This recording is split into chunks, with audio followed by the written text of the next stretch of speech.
Bonjour à tous et à toutes, et bienvenue sur le Renard littéraire.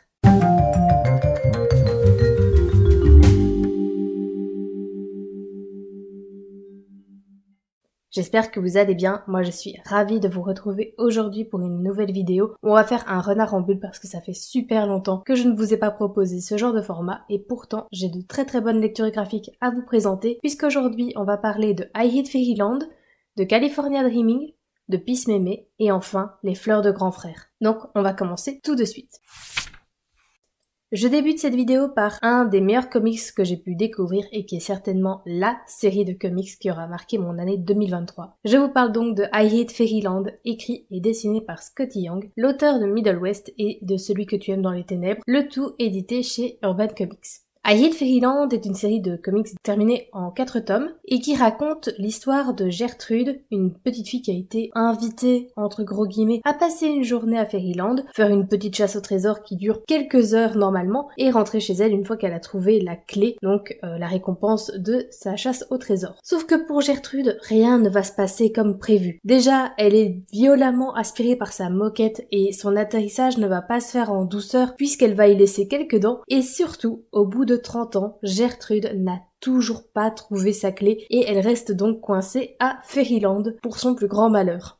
La première chose à savoir, c'est que je suis fan du travail de Skottie Young, puisque je n'arrête pas de parler de Middle West à qui veut l'entendre, et que Celui que tu aimes dans les ténèbres a été un très gros coup de cœur, comme je vous l'avais expliqué dans un précédent Renard en bulle, que je vous laisserai évidemment dans le petit i. Par contre, ces deux titres sont plutôt tragiques et tristes, et je ne savais pas du tout ce que ça pouvait donner dans un aspect plus humoristique. Sans trop de surprise, bon, c'était incroyable. J'ai enchaîné les tomes et j'ai très souvent envie de les relire pour me plonger dans l'univers, retrouver Gertrude, qui est un de mes personnages de fiction préférés.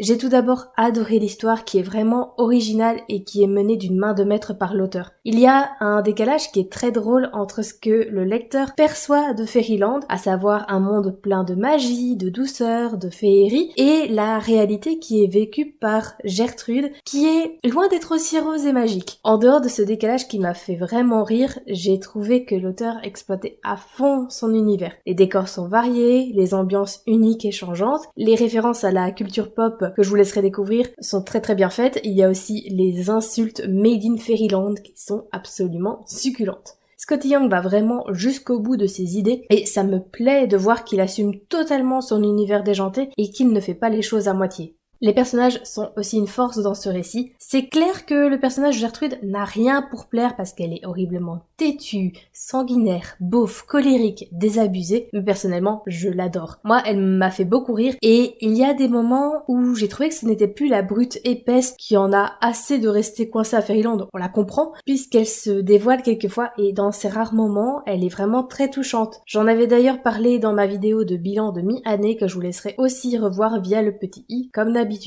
J'aime aussi le duo qu'elle forme avec son guide Larry. Larry qui est une mouche promise à un très grand avenir et qui a pour première et sûrement dernière mission, on va pas se mentir, d'être le guide de Gertrude et de l'aider à accomplir sa tâche, donc de trouver cette fameuse clé. Duo qui est par ailleurs horriblement inefficace pour réaliser cette quête. Et on voit que Gertrude a eu raison de lui dès le départ, de ses aspirations, de sa motivation, puisque Larry est devenu une mouche dépressive qui subit plus qu'il n'agit et qui a très clairement abandonné son rôle.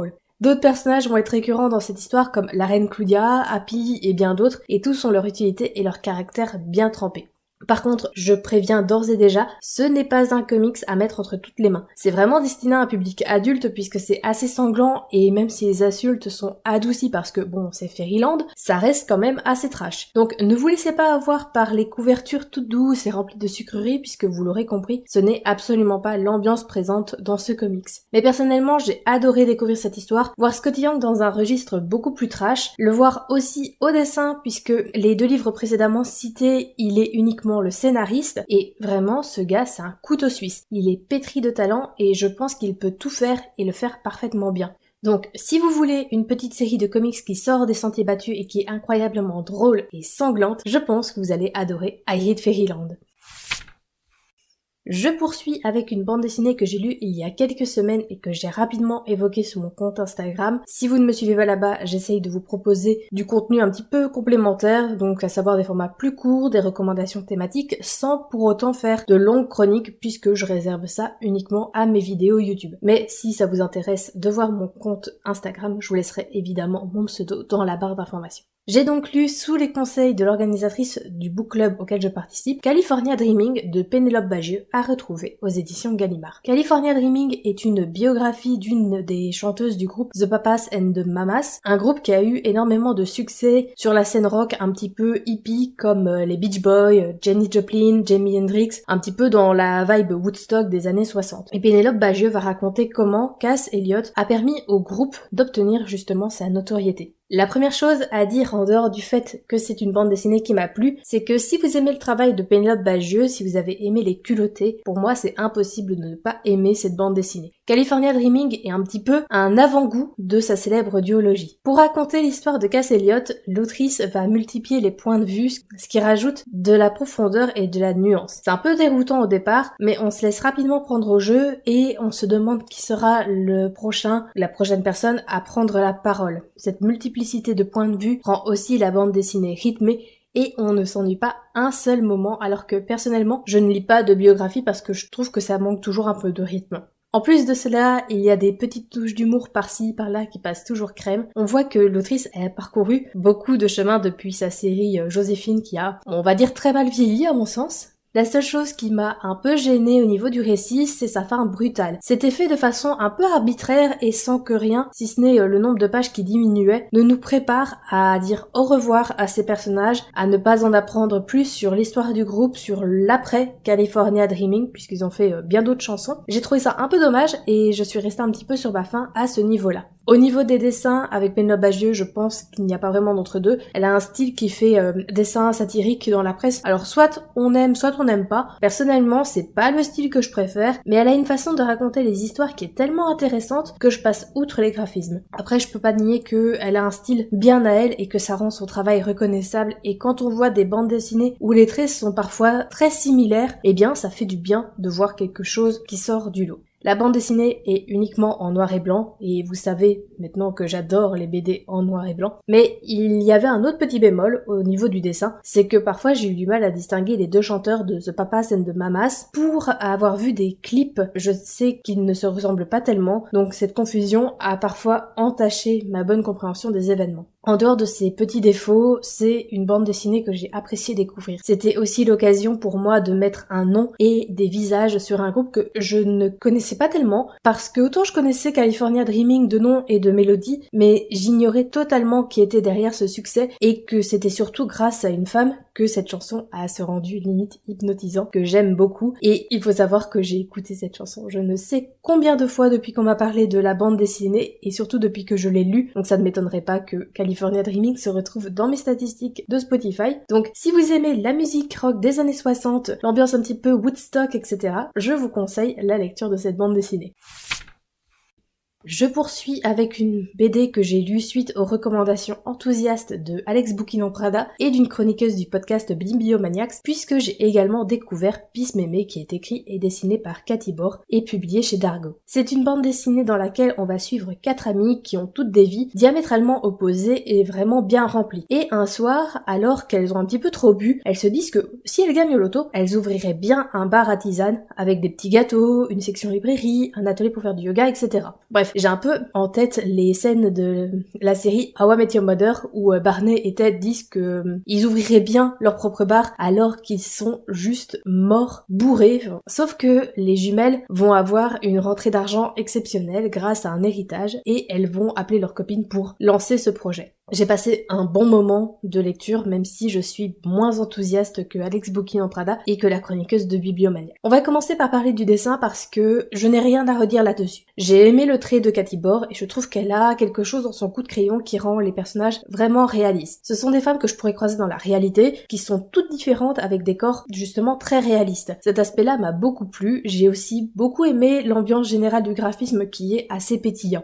En ce qui concerne l'histoire, je l'ai trouvée pas mal dans son ensemble, même si je lui trouve des défauts qui font que ce n'est pas le coup de cœur attendu. C'est un livre qui est rempli de bons sentiments et qui se lit rapidement et fluidement. Seulement, je trouve son scénario parfois brouillon et je trouve dommage que l'autrice n'aille pas au bout de ses idées. À un moment dans le livre, on va introduire un nouvel arc narratif qui n'est pas forcément nécessaire et ça coupe cet élan dynamique qu'avait pris la série sur le fait d'entreprendre, de gérer un commerce, de le faire vivre, etc. Cette nouvelle dimension n'ajoute pas une plus-value à l'histoire puisque j'ai trouvé très expédiée et très confuse. J'aurais autant préféré que l'autrice aille au bout de son idée, quitte à terminer plus tôt son histoire, plutôt que d'ajouter ce pan d'intrigue qui était un petit peu malmené. Autre chose qui m'a gênée, ce sont les réactions des personnages qui sont par moments tellement caricaturales et sans nuance. Pour prendre un exemple, un personnage étant végétarien, elle ne souhaite pas qu'il y ait de la viande ou un quelconque produit d'origine animale dans la partie restauration, et du coup tout le monde commence à l'engueuler, à l'invectiver en mode oh là là, mais quel rabat-joie.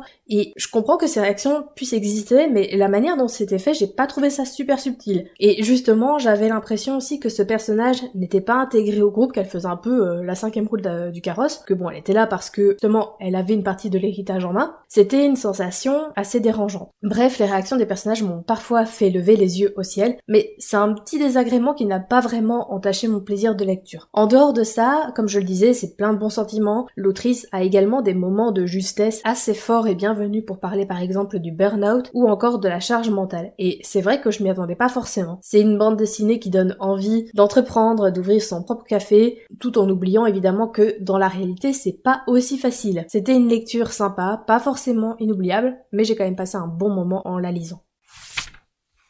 Je termine ce renard en bulle avec une bande dessinée qui était dans ma wishlist depuis des années. Il s'agit de la BD Les Fleurs de Grand Frère, écrit et dessiné par Gaël Guenillet, à qui on doit également Le Jardin Paris que je n'ai pas encore lu, le tout étant édité chez Delcourt. Pour faire assez court, on va suivre un personnage dont le frère aîné se réveille un matin avec des fleurs sur son crâne. Ils ne savent pas comment elles sont apparues, ni comment elles vont évoluer, mais dans tous les cas, elles sont là. C'est une petite bande dessinée dont j'ai entendu beaucoup de bien et qui est très bien notée sur Livre Addict puisqu'elle a une moyenne de 17,3 pour 306 votes. Personnellement, j'ai pas eu une grande révélation en la lisant. J'ai trouvé cette histoire mignonne, mais pas plus transcendante que ça.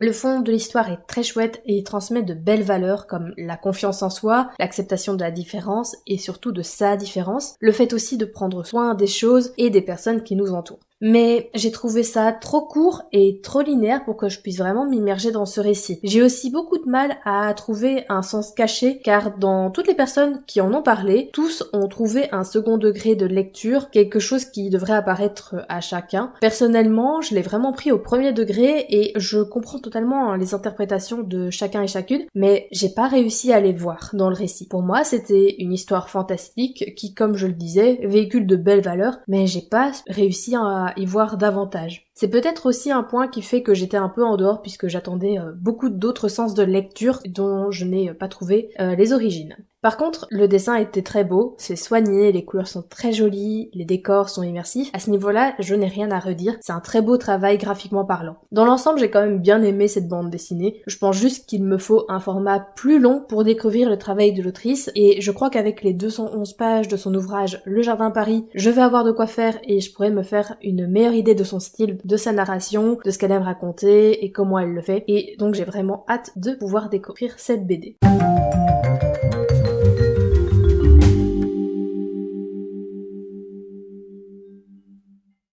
Cette vidéo est désormais terminée et j'espère qu'elle vous a plu. N'hésitez pas à me dire si vous avez lu un de ces livres et quel est votre avis là-dessus. N'hésitez pas également à me donner vos dernières recommandations graphiques. Je serai très heureuse de les découvrir. N'hésitez pas également à lâcher un petit pouce bleu, à vous abonner à la chaîne, ce qui vous permettra d'obtenir une notification dès que je poste une nouvelle vidéo, c'est-à-dire un vendredi sur deux à 18h30. Et moi, en attendant de vous retrouver dans une prochaine vidéo, je vous souhaite d'excellentes lectures et je vous dis à très bientôt.